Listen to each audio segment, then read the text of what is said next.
নাপিত সমাজ এতটা গুরুত্ব ছিল না, অনেকে এত গুরুত্ব দিয়ে এই কাজকে দেখতেন। তার কারণ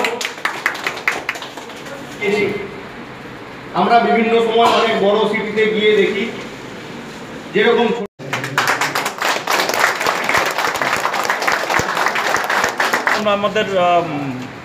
আমরা ডেকে বেড়াচ্ছি, যেমন নাপিত বলা হয়, পুস্তকে লেখা আছে, আমরা সবাই জানি নাপিত বলতে আমাদের অনেক সময় উপহাস করা হয়।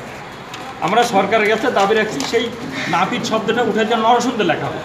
নরসুন্দর আমাদের পেশাগতর সঙ্গে একদম অঙ্গাঙ্গিভাবে আমরা জড়িত আছি, উদ্দেশ্য আমাদের এটা।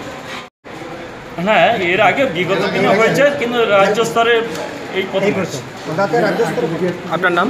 আমার নাম সুশান্ত শীল, রাজ্য সভাপতি।